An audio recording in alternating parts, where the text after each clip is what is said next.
Mattys Mental Health Podcast, aiming to spread awareness on mental health by sharing the real life stories. I'm here with Jane and Ross Quick, all the way from Australia. How you guys doing this morning? Very well, thank you, Maddie, and good evening to you. Yeah. Thank you so much for reaching out, guys. We connected on the wonderful world of Facebook, which is so cool that we can connect people around the world that are doing great things. And why don't you guys just give a little intro what you're doing, and then we can go into your story. Sure. So we are Jane and Ross Quick from Quick Results Training, as you just mentioned, and we'll just make it clear that that's our surname. So it's not about getting quick results with what we do. We've started a business which is helping people with anxiety or depression and their mental health through exercise and using holistic strategies like mindfulness, eating healthily. We noticed in COVID, Ross having a background in personal training, that we're in the most lockdown city in the world, which was Melbourne then.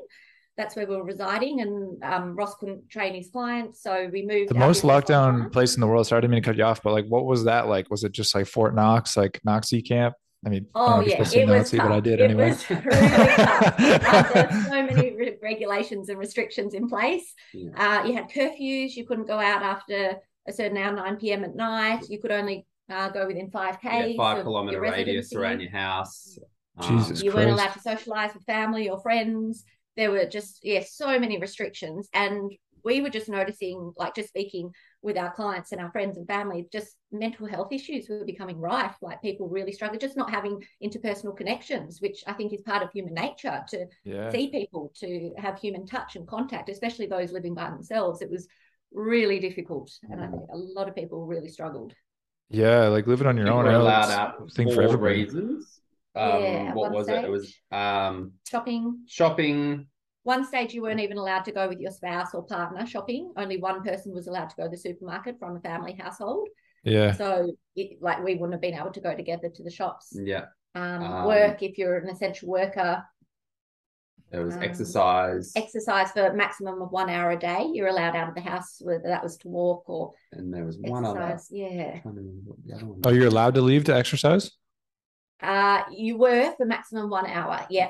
But there were also police patrolling. Jesus Christ. So if you were caught out over 1 hour, so to speak, you could get fined. If you were, they would want to see your license. And if you were outside of your radius of 5Ks of where you lived without a valid reason, again, you could get fined. So, and they closed down all the gyms. And people, I suppose that we're lucky because I'm a personal trainer and I've got experience of how you can exercise other than walking and running, and that most people would know how to do if they don't go to the gym. But then, most people were kind of just sedentary that whole time because they're like, oh, I usually go to the gym and the gyms are closed. So what can I do, sort of thing? Yeah. I don't like running, I don't like walking, so I'll just sit on the couch. I think there's a lot of weight gain. Lots of weight gain. Yeah, people we know said they put on weight. And we actually left after 4 months of the first lockdown. I've been locked down in 4 months, and we relocated up north, up to Queensland, where we currently are. Where the restrictions were a lot less intense. Yeah, without the lockdowns that Melbourne endured. So, but we've obviously kept in contact with our family and friends down there, and it's been really tough for a lot of people. And a lot of our clientele are from Melbourne, and they were the most locked down city in the world. Do you think that was just because it was like a city, like a big city? That's why it was so locked down compared to where you went to, compared to Queensland? Yeah, potentially. And we have different governments in different states as well. And the climate up here is a lot warmer. So I'm not sure if that played a part. I don't care about stuff as much, Yeah, exactly. But for us, it was, a lot of it didn't really make sense. Like a lot of the health food shops were closed down, but the fast food shops were staying open, and then the alcohol bottle shops were staying open. Yeah. And I mean, we know that doesn't always assist with people's mental health, drinking in excess. And a lot of people said they started drinking more, and there were like massive queues. We've got something called Dan Murphy's over here, which is like a huge liquor store. Yeah. And I mean, that was just having queues and queues of people. So people were just resorting to, I guess, trying to numb themselves to deal with these situations of just getting into alcohol. And it was really sad. A lot of it, to us, coming from a health perspective, didn't really make sense. Like the health experts weren't saying go outside, get some vitamin D, exercise, eat really healthily, make sure you're getting your vegetables and your fruit into your diet. And So yeah, there was a lot of contradictory information, which was really tough, I think, for people that don't have a background necessarily in their health and well-being. Yeah. Yeah. It was the same thing here. Like, I think the same thing probably everywhere. Everybody was drinking a lot. And it was just the same kind of thing with like health. It was more just like, it seemed like it was more just kind of like, um, not giving you any advice, just like trying to contain it in any way possible, you know? Yeah, exactly. And just going to extreme measures, Yeah. I think, which had, repercussions, unfortunately, for a lot of people. A lot of we heard a fireman interviewed and in Melbourne, and he was saying he'd never come out to that many suicide calls, unfortunately, in his 25 plus career. So I mean, it was domestic violence, as well. And I mean, these were things that weren't necessarily portrayed in the media, but it was happening and it was there. And a lot of people, and especially teenagers as well, struggling with self-harm and their mental health. And it was really tough on everyone, I think. Yeah, I think particularly with teenagers, like how important it is for them to socialize at that age. And they weren't getting that at all. No, exactly. A lot of their developmental issues as well. And socialization, as you mentioned, it was really, really hard. Not only that, they put borders around the playground, so kids weren't allowed to play on the playground. So that had like barriers around the skate parks. There was a lot of the parents weren't happy with that, and that kind of didn't last too long because people couldn't understand that rationale. So there were a lot of things they tried to implement and then kind of backtracked on, which was good. But for a lot of younger kids just using their hour out, they weren't even allowed to go to the playgrounds at some stages, and so it was pretty tough. Thank God it's over. Exactly. And I believe Canada, you had pretty harsh restrictions too as well. Yeah, I think everybody online was saying like Canada and Australia is the most strict. Same thing. It was it was a very similar thing here. At the height of it, it was like the same kind of thing. Like you could only leave for a handful of reasons, and you couldn't just go out, and there was like a thing, like a bubble. You could only like have like one person outside your household, and all these rules. Only go out for essential reasons. Yeah. So I really felt for a lot of our friends or family who lived by themselves. It was really tough. So you guys, this is when you guys started your business. Was during this time? Yeah. So we kind of moved online because that was the only option we had really. No one could leave their houses. And then, and thought we'll take more of a holistic approach too, just with helping educate people as well, because it was all very fitness focused. But Ross, as he'll expand on today, has a history with mental health psychosis and severe anxiety and depression. And because that was becoming so rife, we thought, well, this is a great opportunity. And this is something that was so passionate for Ross wanting to give back and help other people. And through his journey, not really having anyone that he could speak to. So we thought this is a great opportunity to get out there and help others who are really struggling at the moment. And then still, even up here in Queensland, without the strict restrictions, there are a lot of people that are still struggling with social anxiety and don't necessarily want to go out. So I think it's just, and the way the world has gone, where everything's so fast paced and just thrown at you, I think it's very hard to, for a lot of people to take time out and just focus on their own mental health and well-being. Yeah, I would agree with that 100%. I guess we can go, before we go into, I guess, like kind of your story, Ross, like, and of like starting your business, going online opposed to in person, and then moving more towards incorporating the mental health stuff as well. We've found it so rewarding, as Jane kind of touched on before.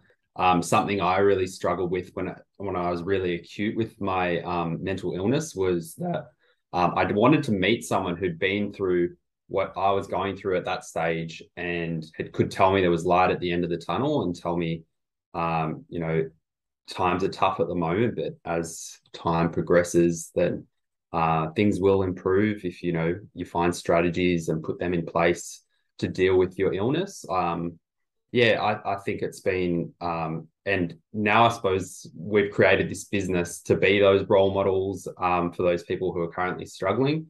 And that's something, that's what we feel so passionate about now, that we can help people who maybe struggling with what I was struggling with, or some sort of other sort of mental illness. We're over the moon that we can do that. Yeah, and we've slowly changed our business structure, getting back to doing just one live session a week locally for the local community, where we have teamed up with our local council just to offer this to help people. So it's an exercise and mindfulness session, and so we're going to expand on that as well, so that people who might still have that social anxiety can still exercise at home and the online ones and join in live sessions. But then there's also the option to come out and join like-minded community group where they feel in a nice safe space. And we're very lucky right on the beach here where we exercise in the park. It's beautiful and the sun's shining most days. So it's really, I think, great as well for other people when they feel comfortable and ready to be able to get outdoors and reconnect with people as well, and use exercise, get the endorphins going, start to feel great about themselves. And it's been amazing for us as well, because over the last 2 years we've been restricted to most of our sessions in our lounge room, running them over Zoom.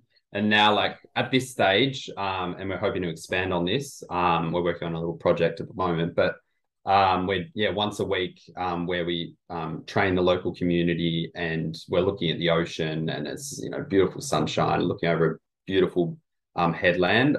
It's called Burleigh Heads, and it's just it's pristine and stunning and just amazing to look at. So for us as well, from a selfish perspective, we absolutely love doing that as well, because it just breaks up our week.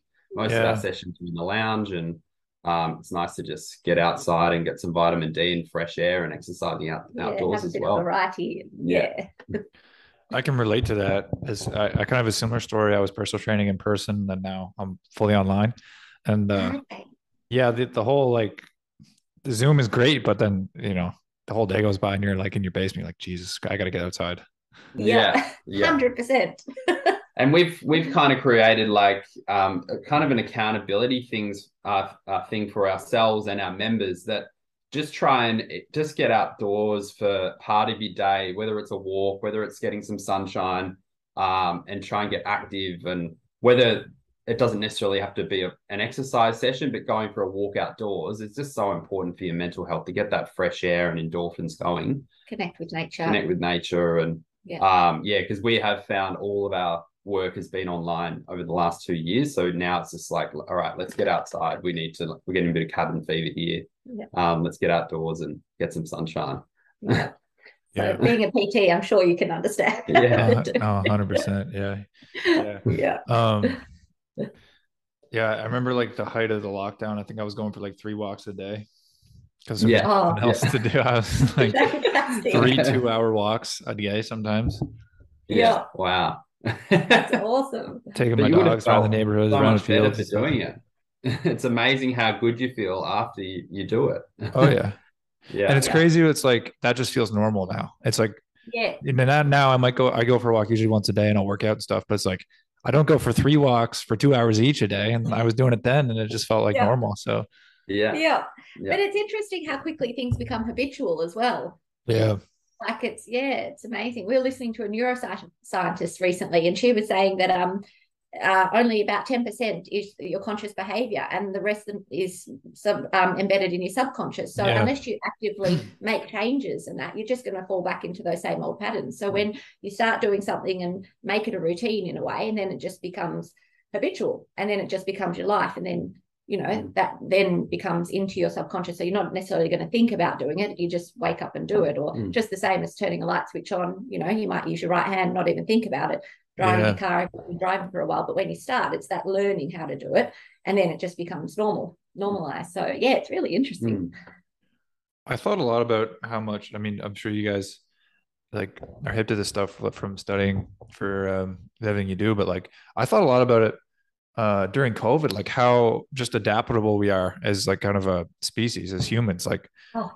Just in a month, it's all of a sudden everybody's inside doing completely different shit, and this is the new normal. Everybody's saying new normal, but it was it's a month in. We've been doing this one way our whole life, and now 2 months, okay, this is normal. It's never going back. That's so true. And I think for businesses as well, it was amazing how quickly, in big corporate businesses, they just were able to go online, and now a lot of employees still aren't back in the offices. Well, that's over here in Australia. They're able to they're just working from home, or they have that flexibility option.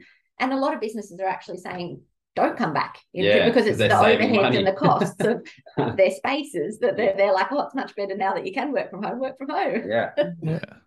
No leases on the spaces anymore. Yeah, exactly. So it goes to show how adaptable we are as humans, and you can change your environment, change everything, change your mindset. It's definitely doable. Yeah, especially if you have to. Well, yeah, exactly. If you've got no choice. I think we probably had to be very adaptable to be able to survive as long.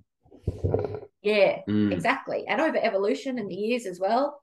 I mean, that's come into place. And that's what we look at, like especially with dealing with that fight or flight response, that back the cave, used to have to, there's a saber-toothed tiger coming at you. You need to switch on, get that sympathetic nervous system going and run to save your life. Yeah. So I think now, I mean, different things trigger. And as we mentioned before, you're so bombarded in this day and age with social media, with just everything going on. We just don't have a lot of time to really calm ourselves down. So that's something we love, like working on ourselves as well as teaching, but activating that parasympathetic nervous system, really knowing techniques, I guess, to just, when you are feeling in that adrenalized state, to kind of calm yourself down and start to learn how your responses in your body. And like we follow Wim Hof, the Iceman. Yeah. I mean, that's fascinating. I really like his stuff.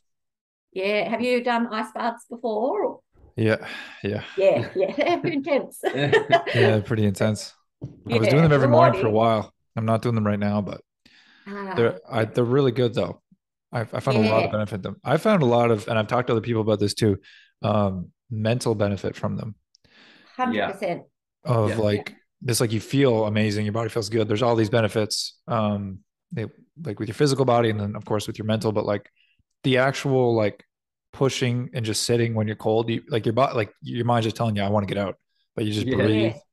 And then it's like a mindfulness practice I found, where it's like you just become right in the moment. Like, I'm just watching the clock, watching the time go by, breathing. Same with cold showers, I find as well. If you can kind of get your breathing, have steady breathing. Like I try and practice box breathing, which is 4 seconds inhale, stop for 4 seconds, then exhale for 4 seconds, then stop for 4 seconds, and repeat. If I do that with a cold shower, initially I'm like feel that cold, but then if you kind of steady your breathing and focus on your breathing, that's so beneficial for you dealing with stressful scenarios as well, like in your everyday life. Yeah, that was the biggest thing, and that was something I didn't expect, but it was like all of a sudden, like I'm in a stressful situation, and it's like, I've been here. I was here this morning. It's like I've been here for like the last however many days. Do this all the time. And just go back to that breathing. And I think, and that's what the Navy SEALs are taught, box breathing techniques in high pressure situations, just how to, calm yourself down. And so you stay focused, because obviously when you're in that adrenalized state, your mind just goes everywhere and you're not really thinking clearly. So I 100% agree what you were saying before. It's a really mindfulness, even the ice baths, it's the physicality of the body, but there's definitely that mindfulness aspect and kind of learning in a way to control your mind and not let it go, okay, this is too intense, I need to jump out right now. I'm starting to tingle, I'm starting to burn, I'm going through these responses on a physical level. But we love all this stuff. I'm being pregnant, I can't do any cold, any ice baths or anything. So looking forward to getting back into it though. Well, why don't we go into a little bit about your story, Ross? Like, where did it start for you in terms of mental health? Yeah, sure. So basically, all through my teenage years, I kind of grew up in a friendship group that as soon as, probably we turned 14 or 15, we began binge drinking, as some kids do. That was my friendship group. We, smoked a little bit of weed when we went out and that sort of thing. And I suppose at the age of 19 or 20 is when I started experimenting with recreational drugs. So like ecstasy or MDMA and cocaine and those sort of things. It wasn't until about 2006, when I was probably about the age of 20, that we were traveling through Thailand with a group of mates, group of boys, and we decided, let's try magic mushrooms. And that was probably the first time I ever had a psychotic episode. During that time, we were all having a bit of fun, and then I decided to go off on my own, and that was probably the worst thing I could have done, and continued my trip on my own, where I was probably in my own interpretation of hell, where I thought I was stuck by myself for the rest of my life. And yeah, my mind was just not in touch with reality. And I just felt so alone during that time. And for a while there afterwards, I just decided, all right, I'm not going to touch drugs or anything anymore. I'm just going to drink alcohol with my mates, and that's what we do. And do you mind if I ask, Ross, like, did you take a lot of mushrooms? Was this like I'm just kind of curious, was it like a very heavy trip? No, it was honestly like in Thailand, I had one of those magic mushroom milkshake things that they give you. And I must say, I had a motorbike accident a couple of days beforehand. I was on these drugs, like kind of antibiotics to help me with an infection in my leg. So it might have been a mixture of alcohol, some, drugs I got from, the chemist in Thailand, as well as, a magic mushroom shake. And yeah, it wasn't like I took a heap. It was, just one shake, and that kind of set me over the edge. Right. Yeah. I'm curious. I know you're gonna you were kind of explaining after, but I'm just kind of curious, was it like, did you know at the time that it was a psychotic break? And was it kind of just like was it very distressful? Was it like, did it take a while to end? Like, what was it like for you? Yeah, it probably lasted probably about 6 to 8 hours sort of thing. And yeah, it was very distressful. And I had no idea what it was. Like, I'd never experienced anything like that before. I had no idea what was going on. I kind of had this weird, this thought process that everything I'd done in life, all the bad things I'd done in life, I was being punished for some reason. And now I look back at that and go, what was that? But it made so much sense at the time. Right. And I was probably alone for about an hour or two before my friends came, and they kind of looked after me like, I just went back to the room. I said, oh, I'm tired, I'm going to sleep. But then that was when I was having all these very strange delusional thoughts. And then my friends tried to support me through it. But what they saw was another thing that was, I was quite ashamed of, because I was doing things that was out of character, and they were probably a bit freaked out themselves because they didn't know what psychosis was or anything. So they weren't in any danger or anything like that, but there was just a few things that I was very embarrassed about. And for the rest of that holiday, I was constantly thinking about what I'd just been through, and very ashamed of that and embarrassed as well. Did you feel normal after you came out of it though, those 6 to 8 hours? I felt very not like a lot more normal than I was for those 6 to 8 hours, but I was still probably for the rest of that holiday still kind of a little bit out of touch with reality. And but nothing on like future episodes that we might touch on. It was kind of my first ever episode that I for the rest of our holiday, I was just kind of had in the back of my mind that I was not completely with it, I guess. Where did you go from there? Where did you go from there?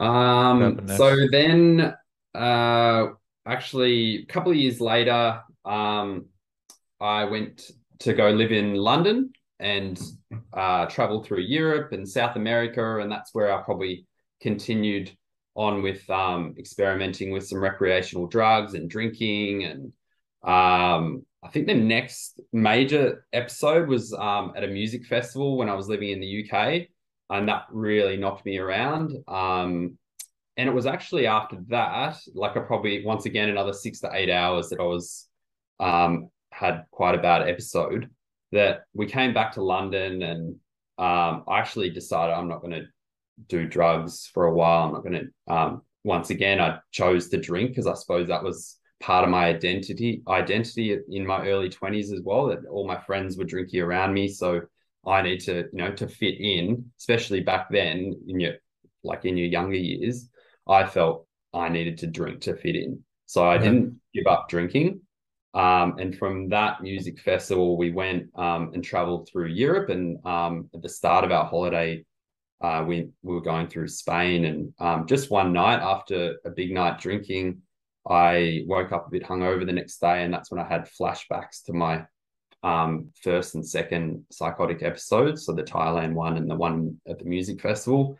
And then just for the next few days, I was just, I reckon, constantly getting flashbacks, out of touch with reality. And I just didn't sleep well for the next few days after that. And I think sleep deprivation, the accumulation of these flashbacks, it just all took its toll on my overall well-being. And I just decided, like, I was on a cliff's edge where I'm just like, I need to go to hospital now. I don't know what's going on with me, but I need something. And I, with my ex-girlfriend at the time, I said, no, I've had enough. I can't sleep. This is 3 days now that I've just been out of touch with reality. I need to go to hospital. And that journey to hospital, because we're in the middle of Spain, just kind of in a bit of a no man's land part of Spain, I guess, but we had to catch a train to the closest city. And the stuff that went on that train, all these paranoid thoughts that people were all out to get me. I was about to jump off the train at one stage, and finally got myself into hospital. I just said, look, I'm having all these unusual thoughts. I've never had this experience before. I just need something to go to sleep. I need to sleep. And that's when they put me in a mental hospital, probably for the next week, in a Spanish mental hospital where no one spoke English and everyone spoke Spanish, and I didn't speak Spanish. So that was pretty terrifying at the time, thinking I will never get out of this situation where everyone speaks Spanish and no one will ever speak to me in English ever again. So that was another really tough 7 days, I guess, in the hospital.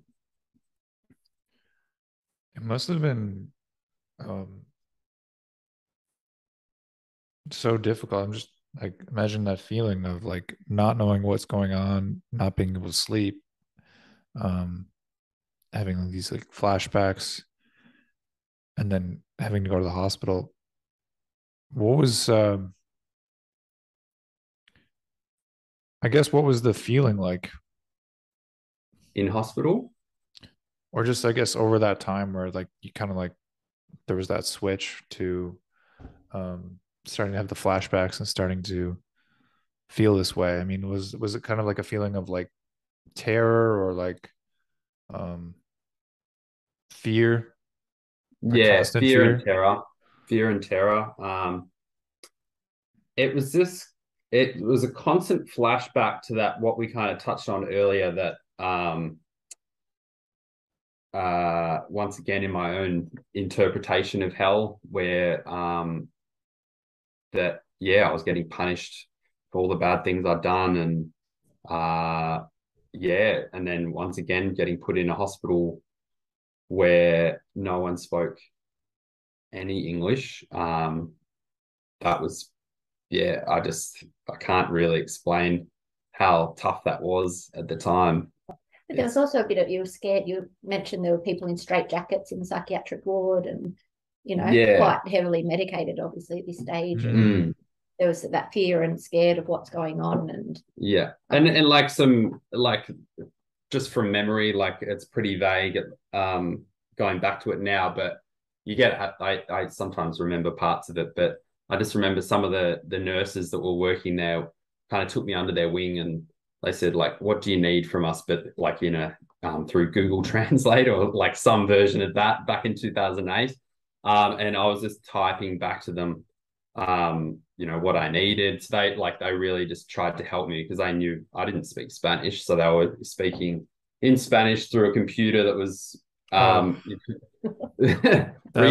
things to me, weird. And I was writing back to them. But because I was so out of touch with reality, like my ex-girlfriend going back then, she like provided me with a few books to read while I was in there, and like because we're in Spain, there wasn't many English texts, I guess, and one of those books was Bridget Jones' Diary or something like that, and I just remember reading the start of the book, and it was just like a list of things for her to improve her life or something like that. It made complete sense to me at the time, but I thought I'd just create my own version of that list for the nurses and like how I'd improve my life, but base it kind of off Bridget Jones's diary. And look, I can laugh about it now, but they would have been like, what is this person going on about? But yeah, like it's kind of nice that we can laugh about it now, but it's definitely not something, if you're going through it now, it's not a really laughing matter, but it makes complete sense in your own mind at that time. And everything's so real that, oh, this is how I'm going to improve my life. I'll write a list, just like Bridget Jones did. And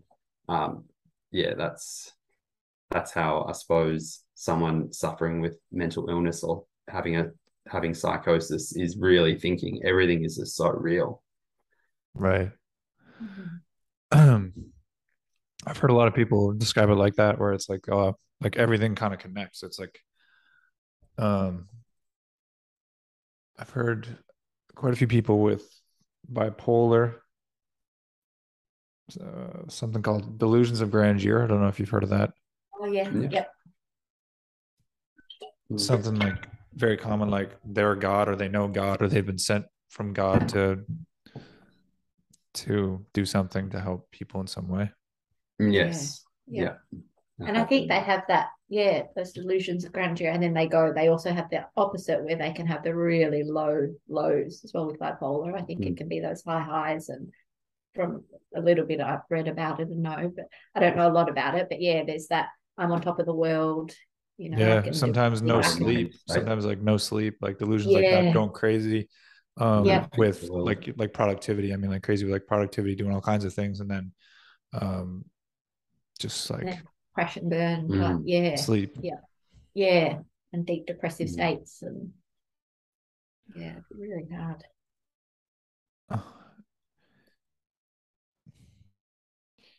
How did you get out of there?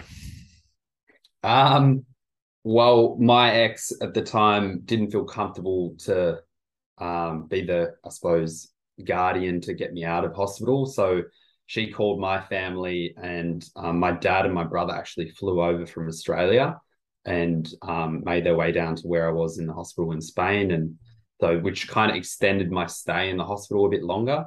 And then when they finally came into the hospital, they released me. And then we, drove through Spain and France and did the Eurail back to London, and then I had a few days before we had to wait for our flight back to Australia, and still very much out of touch with reality that whole time. I remember on the flight home, my like monitor screen wasn't working, and so I just thought like basically my brother and I were sitting in the wrong seats, and I thought because I was sitting in the wrong seat, that's why my monitor wasn't working. And like I'd made up in my mind that, oh no, if we swap seats, then my monitor will work. And so all these kind of weird, strange thoughts, and like trying to sleep in the aisle on the plane ride home with the flight attendants. Like you can't sleep in the aisles. Sorry, you got to stay in your seat. So a lot of stuff like that. And then when I finally got back to Australia, I probably spent the next 2 years of my life with a lot of social anxiety and paranoid thoughts where I didn't really want to leave the house. And just spent most of that time going through lots of psychotic episodes, and I'd have kind of ebbs and flows with my health, and my friends would come around and help me get out of the house, and we'd go exercise or get out in nature. I had really good support networks around me. So that was another reason why we built our business, because a lot of people don't have that support network around them. And we're trying to build a platform for people to feel like it's a full community, and we're all out to help each other. And I'm that person now Jane is as well, that we can help assist if they want to do some exercise or if they want to do some mindfulness, teach them those techniques and strategies to handle their own health. But you had side effects from your medication, like you put a lot of weight gain, didn't you? Yes. And, yeah. You're a bit of when I met Ross, even a bit of a rattling pharmacy, like just the amount of medication he was on, antipsychotics, antidepressants. You probably know the medication. Yeah. But I kind of felt like, because I was suffering from so much anxiety, I always had to have some sort of benzo medication, anxiety medication in my pocket, just as like it's almost a security blanket for myself. All right, if I have that in my pocket, I'll be okay. And if I'm starting to feel some anxious thoughts, then I'll pop a benzo, like a Xanax or an anxiety type medication, and that will make it all better. But I suppose when you're mixing that with alcohol, I was starting, during those stages where I was getting better, I was wanting to socialize with my friends again, and they're still, in their early to mid 20s where they want to go out and drink and party. So I was, just dabbling again. And there was many years there where I was up and down and up and down. And just, if I'd go out and drink, then I'd just suffer for the next few days just with hangovers and anxiety. And so there's a lot of life lessons to learn. Like we don't really drink anymore. Well, I don't drink at all. I haven't drunk for nearly 3 years. Yeah.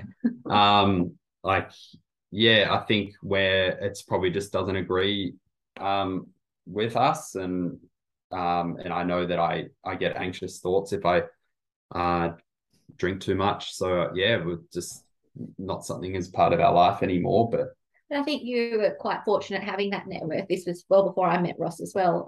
When you were going out again with your friends, your family had a bit of an intervention with you, didn't they? They could see that you're getting back into that scene a little bit more, starting to go, and could see the repercussions, obviously, for days afterwards and panic attacks and how it was affecting you. So they kind of held a bit of a family meeting, and which was tough because I chose to stop drinking, but it was a huge identity crisis for me as well, because all of my life and all my friendship groups were that's what we did. We caught up over a beer, and it wasn't, we weren't doing healthy things. So it was kind of that. I found that really tough in the early stages, which I don't find tough anymore. Like I actually love my life and love our life with our family, and we're very active people. We get outdoors and we exercise, and surfing's that's probably when I stopped drinking. Surfing was something that I was my new just obsession, I suppose. And I just absolutely love that and just live for it, our family and our daughter. And it's just part of our life, part of my life that I'm not ashamed of, because it's still part of who I am, but it's not so much what I think I need to go back and do when I catch up with my friends now. I can go and be sober and hang out and still have fun. I I can relate to this massively, by the way. I got sick, I got really sick in my early 20s, and I couldn't drink anymore. But I think the reason I bring it up, I think it's just interesting, like you said, I think I was gonna say especially for guys, but I think it's the same. I think it's just when you're in your early 20s, it's hard to let go of it when you can't, or you shouldn't do it. And it really is it's a hard thing to let go of. It really is a social thing that is it's really hard to stop doing. And it's so normalized in society. That's the other thing. It's and then people question, why aren't you drinking? And then there's that encouragement, we'll just have one or two, you'll be fine. And I think there's a lack of understanding sometimes. It's become a societal way of it's been normalized, and you have to have fun, you need to have a drink, and we can still have fun and wake up amazing next day, and wake up early and go for a surf. And I just find it funny that it's the way we've been brought up, and social norms, and we've adopted what's the word? Indoctrinations and all these things that probably passed down from many generations. Yeah. I don't know if it's the same in Canada, but over here there's a big drinking culture, and there's a lot of binge huge culture here too. Yeah. So it's, and then I suppose it's funny because like, and this is just an example of it. We have an Australian tennis player over here that recently won the Australian Open, Ash Barty, and first thing the commentators did, or the people at the desk, was hand her a beer, and it's just like, let's celebrate, let's have a beer. And I just thought to myself, like, why would you do that to an elite athlete and give her a beer? Look, she might like beer, but it's just a funny way of, these are role models for the next generation. And like, that's, athletes don't really do that, especially when they're training. Look, she might have enjoyed the celebratory beer, but it's just a weird thing to do, to televise on, worldwide TV. Yeah. That, all right, well, let's give her a beer to celebrate, but she might have wanted just water. normalize that behavior again. Yeah. I can understand how it would have been tough for you, especially that age group as well, with your health concern, not drinking. I kind of got sick. It was weird because I was the same, as like very similar story, like around 12, 13, 14, drinking a lot, smoking weed, binge drinking. I got sick at first when I was 16, and then I really was drinking a lot and, doing everything else. And then I got sick like really bad at 22. But like at 16, I kind of had to slow down a lot and I had to stop. I was doing it every once in a while, but then in my early 20s, I just kind of let it loose. And then I had to stop. Didn't have a choice. I lost a bunch of weight, but I think it is pretty crazy when you stop and think about it, how integrated it is into our society and how normalized it is. And how dangerous it is, how bad it is for health. And I'm not saying like, I think, and everybody I had a lot of fun doing it. I think anybody should do it if they want to do it, but it's just, it is a crazy thing when you stop and take a look at it and you're like, like this is just such a normal thing. And, like you guys would know, like, and you, Ross, like making that transition, it's like, well, when you get used to not doing it, you don't even care and don't even think about it. Yeah. And then like I go out and hang with my friends and they're all like drunk, and I just wake up and do my shit the next day and have fun. And then like they're like hungover for 2 days and they gotta like go eat McDonald's. And then it's like, it's an interesting thing. Yeah. And I feel like for some of our friends, it can be a bit uncomfortable for them not having our strength. But I think that's more of a projection from them and what they're dealing with, because they need it to, to be outrageous or whatever, give them confidence or whatever it is that they, and they still enjoy it, which is great, and there's no judgment. But it's sometimes, I think, having sober people there maybe is a bit of a reflection on them as well, and they could potentially think, oh, what am I doing? I guess, we're all a bit older now, and it's still this, repetitive every weekend, just, so maybe because it's questioning or highlighting something within themselves, they don't feel comfortable with us being around necessarily.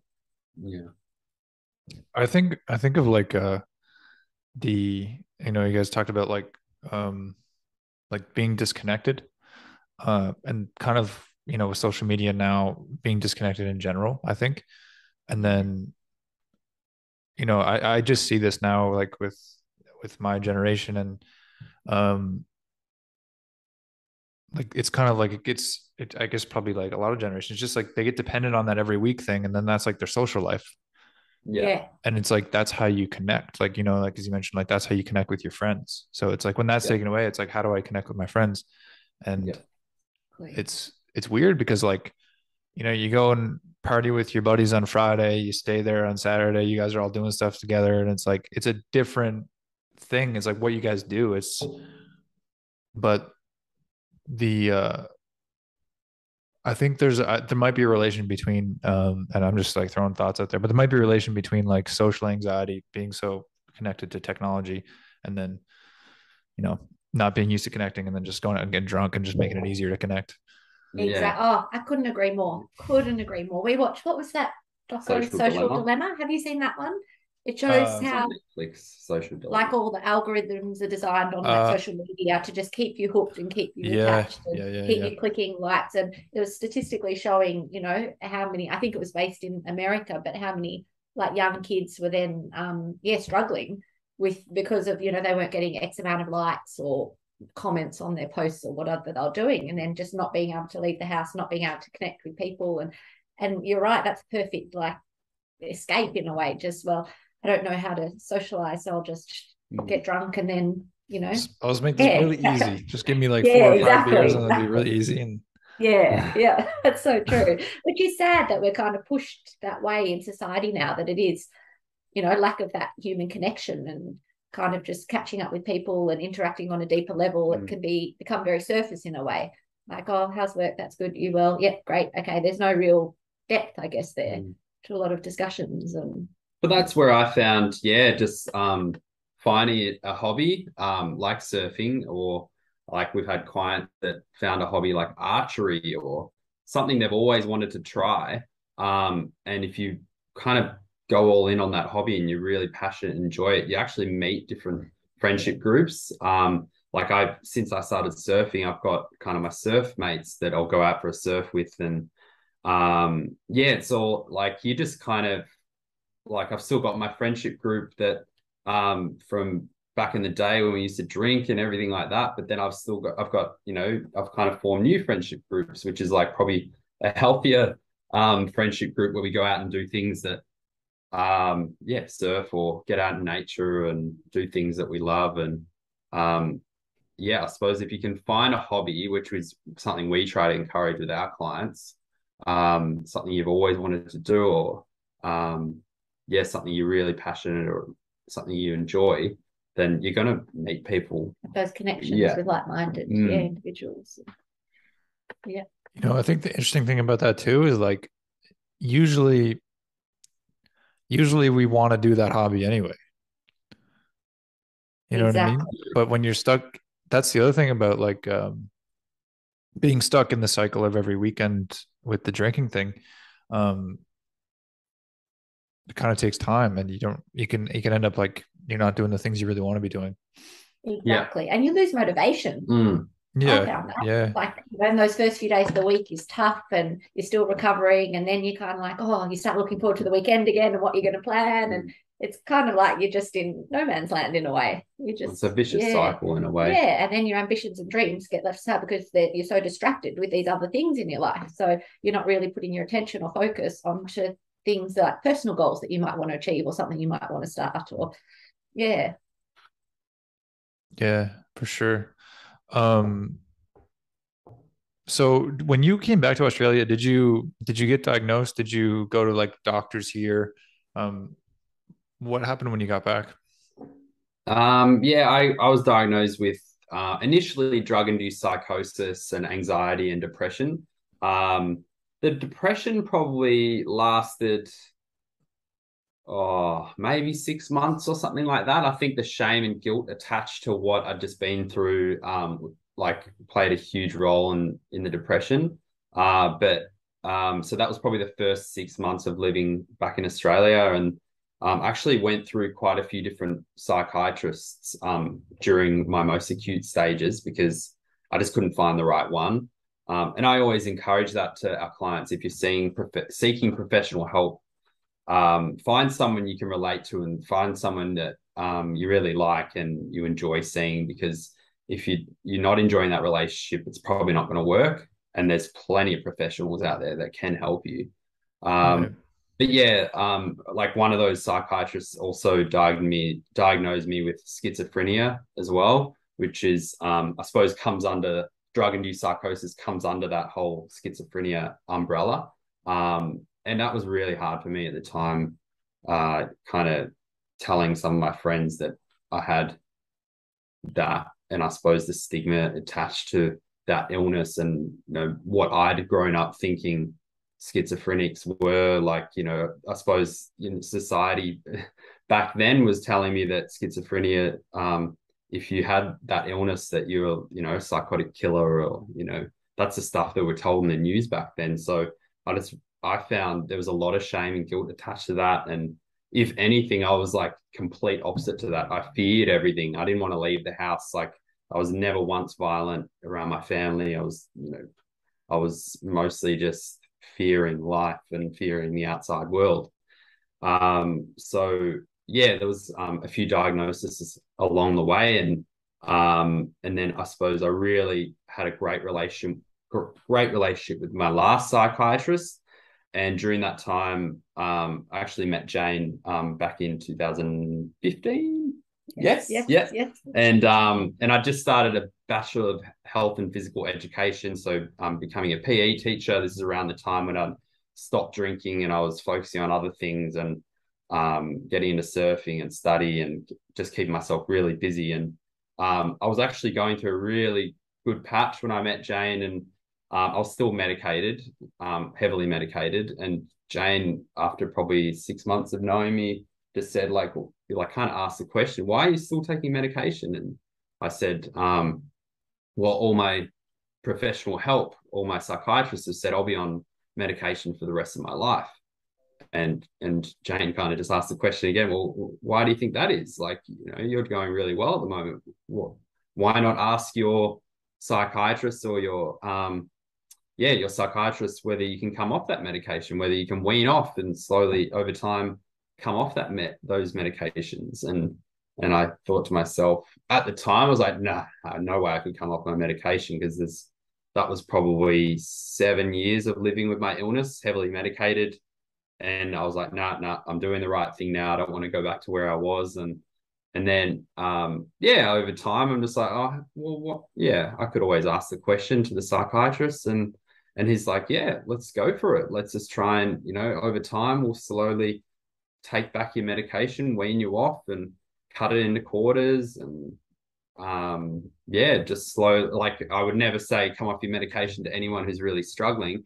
But if you've got someone who's working with you, a team that's supportive and knows a lot about meds and can help you and assist you to come off it, then yeah, there's no harm in asking the question. That's for sure. Right. Yeah. And I think for you, it was, I picked up, it was a bit of a lack of a confidence as well. It was a security blanket having the meds there. It wasn't necessarily because he needed them to function. It was more that, well, if anything did happen, and that's where the mind was wandering into the potentials, that you just wanted them there just in case, but still taking it daily. But for me, I found it was, you're functioning really well. You're in good headspace. It was just the confidence issue that was, I imagine there must have been a lot of fear to, like you mentioned, like to potentially go back to that place, or like, you're in such a good place now. You just want to make sure that you doing everything you can not to go back. Yeah. Yeah, 100%. It was always in the back of my mind. Oh, look, I've come so far, and it is a really slow process. It's just, slowly you do get better if you put all the strategies in place. And when you're already 7 years into your illness and you look back at the way you were 7 years ago, like the thought of coming off meds is like, there's that fear attached. No way I want to go back to the way I was 7 years ago. So now I'm, what year is it?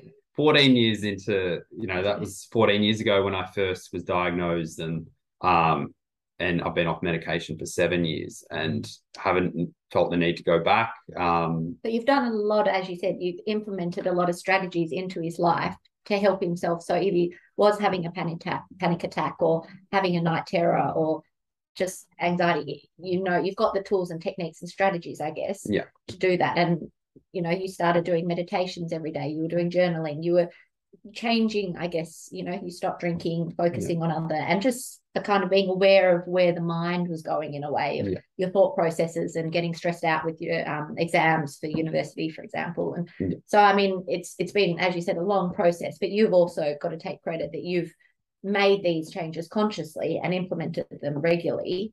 Like, it's very easy to say someone, do this, do that, but to actually action that and take accountability in a way to want to help yourself and improve yourself to where you are. I think that's so important. I mean, we can all just talk about it, but unless you're doing it, you're not going to see the changes necessarily. 100%. Yeah, 100%. I think, it's very interesting because I talked to a lot of people that kind of went through like the path of, they have like an incident and then they get diagnosed, And then there's always like a middle period I've noticed where like things are getting better, but they're not. They kind of go in and out.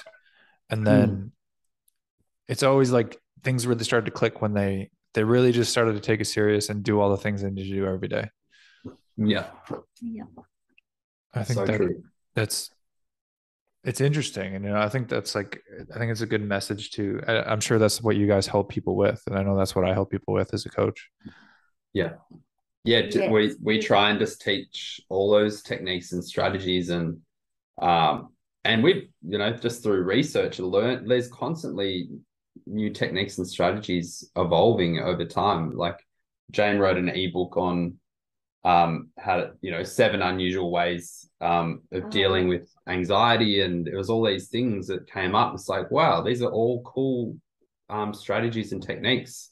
We'd love to offer that ebook to your listeners as well. It's all free just on our website, and but also it's interesting. We're fascinated with like how the brain works as well, and the neuroplasticity, how we can form new neural pathways. And even though a lot of our behavior is learned behavior from up until the age of 7, that you can learn these new strategies and you can teach yourself. And then, as we were talking about before, making things habitual, and then your brain just these new neural pathways are formed, and then that just becomes normalized in your life.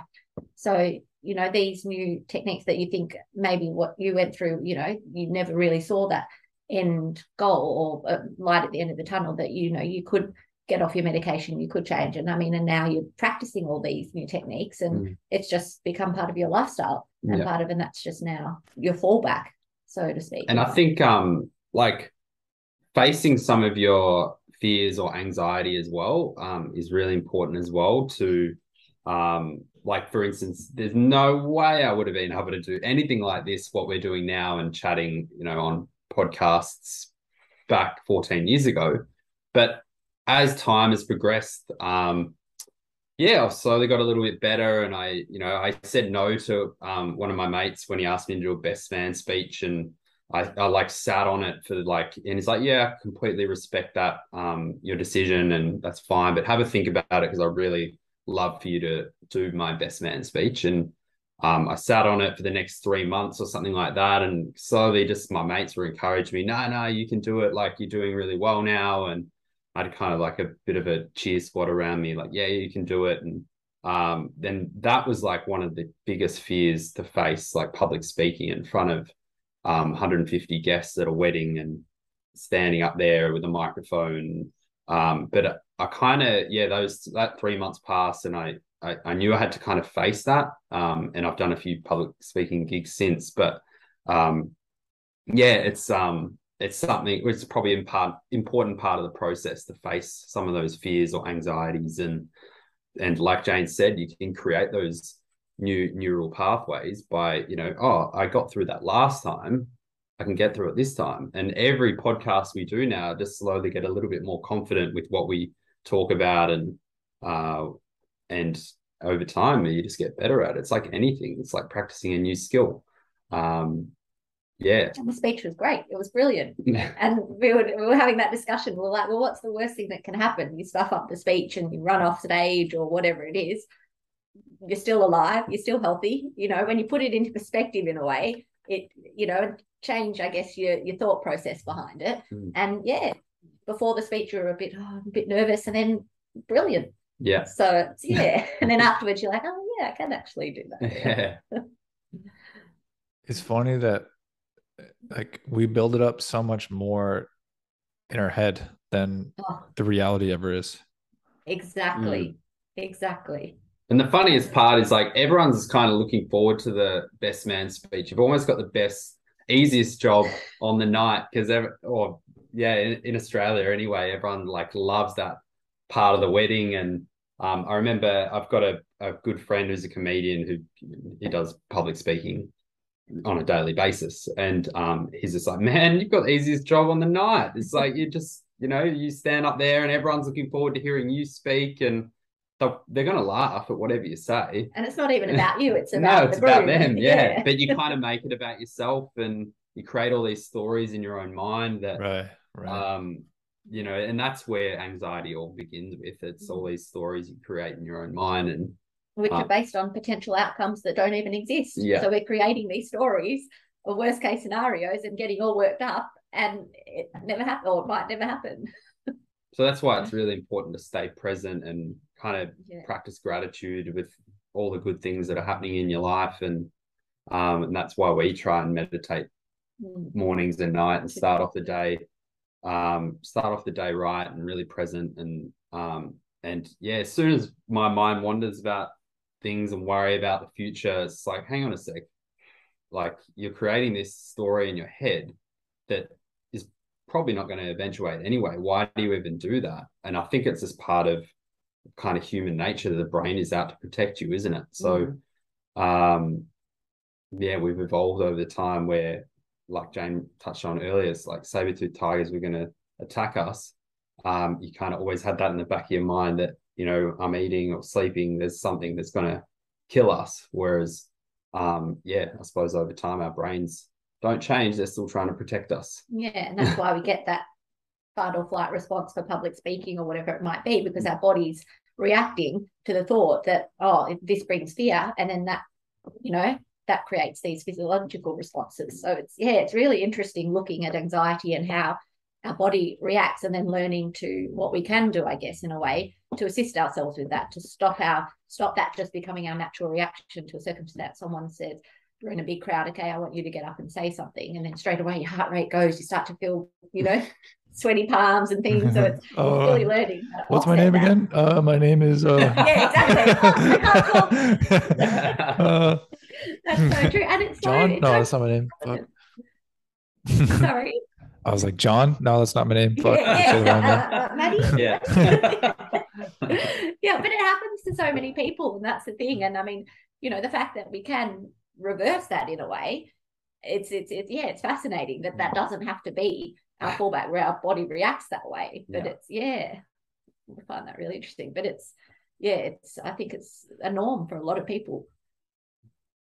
It makes me think back to like the ice bath for some reason, just sitting in the ice bath and like just not, it's like you might feel a certain way, like you think like, I want to get out of this tub, but it's like, just because your body's telling you that, you don't have to believe it. Yeah, it's kind of a similar thing. 100%.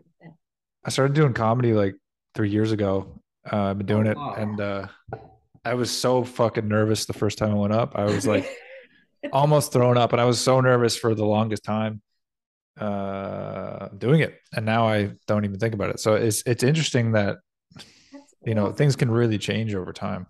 Yeah, that's fantastic. And do you still do it? Yeah. Well, that's amazing. That's so good. Good on you. Yeah.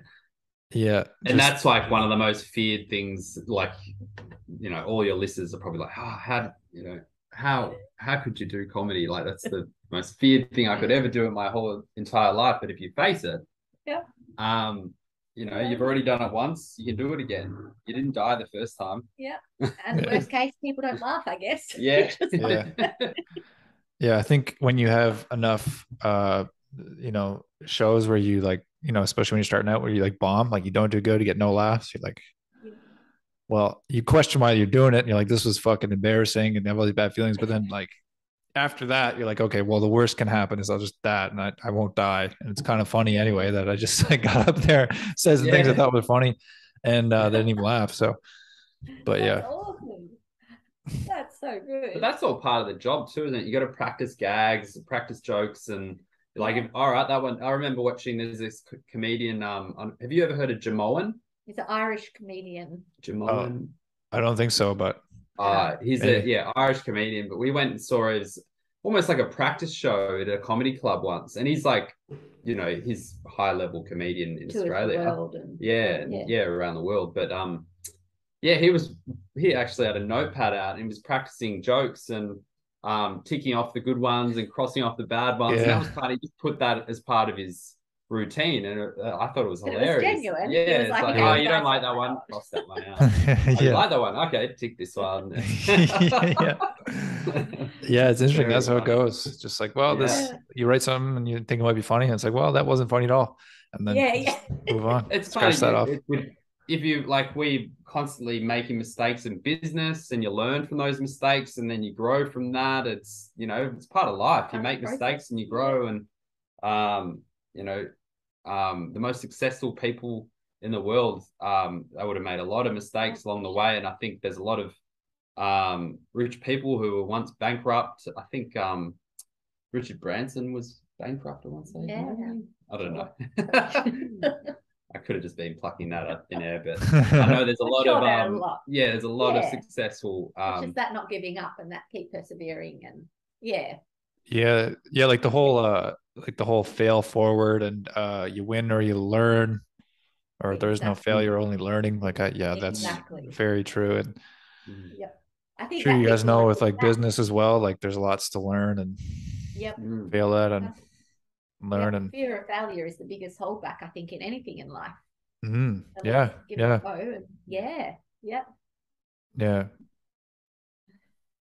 Fear of success too sometimes, which is interesting. True. Very true. We have blockages, and they might subconscious not even be aware of them. Fear of success, fear of being too successful, and what does, without even knowing it necessarily. And we self-sabotage sometimes without realizing it, just in our behaviors.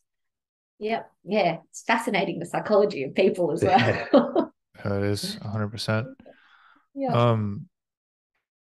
I guess what have been the biggest things? I'm sure you mentioned a lot of them so far. What were like the biggest things that helped you, Ross? Well, exercise was huge for me during my recovery. I'm a personal trainer and a PE teacher, and I found just getting out, and I suppose even during my most acute stages, as a technique and strategy to get myself out of a panic attack or psychotic episode, was walking the dog, just getting outdoors. And look, we touched on it earlier. We still try and get outdoors for part of the day. We see the benefits of just getting outside for, it might only be half an hour, but going for a walk and getting some fresh air. And that was part of my processes. Dealing with a panic attack. All right, I need to it was kind of like a ritual. I'd go get the dog's lead or the leash, and grab the dog, and then I'd walk the dog around the park, and that would kind of break the cycle or the episode that I was going through.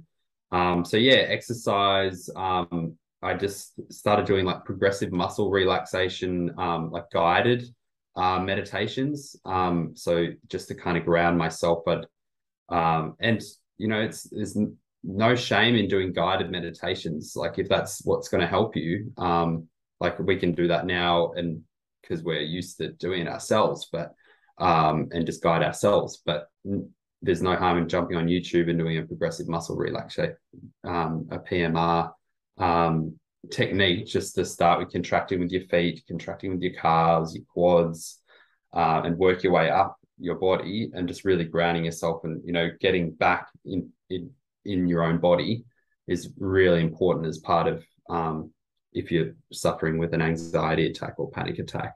So lots of techniques, you know, eating healthily, breath work, 4 square breathing, or box breathing, what I talked about earlier. What else? Just trying to stay connected with friends and community, and routine as well. Sometimes when I go through those stages of really, really struggling, I might take some time off work, but then I was stuck with my own thoughts. And so sometimes that was the worst thing for me when I was really struggling, is just kind of not having anything to do. So having the routine of, you know, facing a little bit of a fear of going into work, but still kind of doing things that almost distract yourself, was really important for me as well. And there was a period of time where I didn't go straight back to personal training. I just did a simple job, it's not simple. You can work any job, but casual jobs where I worked in a yard, helping stack pallets, and delivery driving, and things to just help build my confidence to know I can get back into the workforce. And so, like, because all part of that is socializing with other colleagues as well, as time progressed and my confidence grew, that's when my parents and my family and my friends encouraged me to get back into personal training. And that's when I was, prior to going into my workplace, I was visualizing and using mental rehearsal before I went into each shift. I'd be kind of imagining myself teach my clients and have just normal conversations which I was fearing so much in the lead up to it. But if I kind of rehearsed in my head that it'd be okay going into it, I was completely fine. So I'd go in really calm, going into work, and just as time grew, I just I feel like I've become a pretty good personal trainer. And I look back at that time and kind of quite proud of myself that there was a stage there that every time I went into work, I was laying in my bed, using mental rehearsal, imagining how the shift would go. And now I can just kind of do it just subconsciously. And like I always plan a session now, but it's like it just comes so easy to me. Like if someone throws a spanner in the works that they've got an injury or something like that, I can modify their workout or their routine and kind of think on the spot. Whereas back in the day, I was probably just like, all right, I've got my mental rehearsal in my head. This is how I'm going to do it. But just as time goes on and confidence grows, these are all things you just learn, I guess. Yeah, so I think I answered your question in a roundabout way. Right. No, I think that's interesting with the like the mental rehearsing. That was something that really helped you, eh? Yeah. So I think I even did that in the lead up to my public speaking gig as well. Like the best man speech and a few other public speaking gigs, and just imagining like how well it goes. And it's kind of like it's all almost manifesting how you want it to be, and you like living it and feeling it. And if you're feeling those feelings of it going really well, then it will go well. It's all part of that. I suppose being really present and mindful of what you're doing. And I don't do mental rehearsal in the lead up to exercise sessions or facilitating my sessions now, but like back in the day, that was so helpful for me. But in other aspects of your life, you might do it now. Yeah. Right. Well, I want to say thank you so much, guys, for coming on and sharing your guys' story. Oh, thank you for having us. Yeah, thanks for having us, Maddie. It's a joy to chat. Yeah. Where can people find more about Quick Results Training? Where can people find you guys? So our website is www.quickresultstraining.com. And then we're on Instagram and Facebook at Quick Results Training. But as Ross touched on earlier, we've got heaps of free resources on our website. So please feel free, if you're struggling with anxiety, insomnia, struggling with getting to sleep at night, depression, we've got heaps of resources, 7-day free trials, absolutely no strings attached, just to help people get kickstarted into that routine where they can just start exercising. We've got heaps of recorded videos on our website for individuals just to really help them start their journey into making them a little bit accountable and taking action in a way to if that's something that you are struggling with, to start to help yourself as well. So jump on our website would be the best and access free resources. Just take advantage of it all, and just we're here. That's our main passion and goal, just to help other people. So if we can help them in any way, that's wonderful. No, that's and awesome. Some of those, Jane kind of talked about it before, but some of those exercise sessions are only 5 minutes, and getting yourself off the couch for 5 minutes is a huge achievement if you're really struggling with anxiety or depression. So we've created really gentle exercise routines that is just simply, it might break up your day. You might do it once, you might do it twice, you might only get through 2 minutes of the routine, but that is a huge tick or achievement in itself. That if you set yourself really small tasks and goals throughout the day, and you get part of that done, or you might might do it twice, as I said earlier.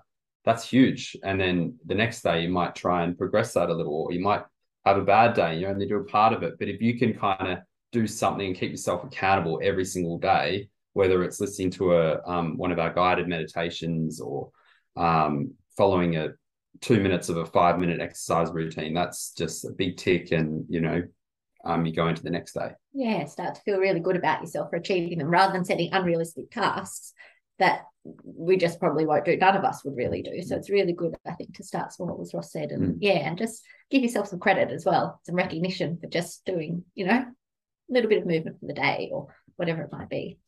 Yes, 100%. Yeah, I agree with that. Yeah. The small changes. Yeah. I think, as you guys would know, this is what I help clients with as well, is like the just setting small goals opposed to like trying to do like an hour and a half at the gym and doing that for a little while. And it's just too much, where it's like just building up the habit. Even 5 minutes is good. Yeah. Beautiful. Jane, I have a question for you, if you guys don't mind. Just a quick question before of course. we hop off. This just came to my mind. What has this been like for you? I guess I'm just thinking for people maybe listening, like, it seems like you're very supportive of this throughout the whole thing.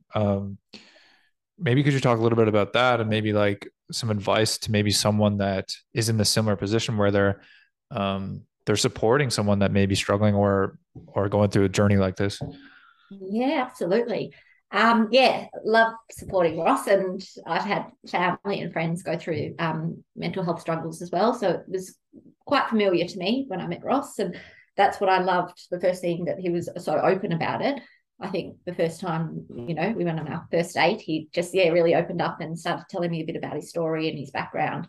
But I think it's so important for a care support person to look after their own mental health as well, because it's very easy to get, I guess, dragged into someone else's situation and take a lot on board, and then you're not really able to function or look after yourself as well, and then you're not really going to be any use to the person you're trying to support. So I think we do actually have quite a few members that are support people, that they do exercise just for their own mental health as well, and just to look after them and encourage them, and also to be so aware of not taking it on board and realize there are professionals out there, to be able to assist the person struggling to get that help. And you just do what's in your parameters, in your boundaries, what you feel comfortable with. I think that's really important. So for me, like compassionate empathy, I love helping others. Like I feel like a bit of my calling. Like it brings me personal joy, and seeing others progress and helping them through their lives. So that's my personality type, though. I really enjoy, but I think there's got to be boundaries for people as well. Like, it's great to be there as a support person, but you've also really got to be aware of what your limitations are. And, we're not professionals, so to speak. We're their loved ones or their friends or whatever it might be. So offer as much support as you feel comfortable with, and guidance and your knowledge, but also realize there are professionals out there who can help the people struggling, and especially with everything, with anxiety, with depression, with more acute illnesses like bipolar or psychosis or schizophrenia. So it's very important, I think, just to have that awareness and do what you feel comfortable in your realm with. Right. Yeah, that's good advice. Yeah, I think that's maybe something that would be a place people would struggle, maybe, is like the trying to do too much or not taking care of themselves. Yeah, and it's very easy to burn out yourself, I think, because it can be human nature to try and fix people or take it on board, and that's not our role or our place. It's just being there to support them, and and just be there for them with whatever capacity that might feel comfortable for you. And that's so important, that that you're able to look after yourself as well as then being able to support them. Right. Yeah. That's awesome. Well, I want to say thanks again so much, guys, for coming on. I really appreciate it, all the way over and from Australia. It's the morning there, it's the evening here. Thanks for hopping on, guys. Thank you. I hope it's not too late at night there for you now. Oh, it's almost 10 o'clock. Oh, wow. Okay. Oh, wow. It's late. And we just want to say thank you for doing what you're doing and opening up the conversation. And what you're doing is so important. It's absolutely brilliant. Oh, thank you so much, guys. that helps anybody, it's worth it. Go check out quickresultstraining.com. Find some resources. Let's go. Thank you. Thanks, Maddie.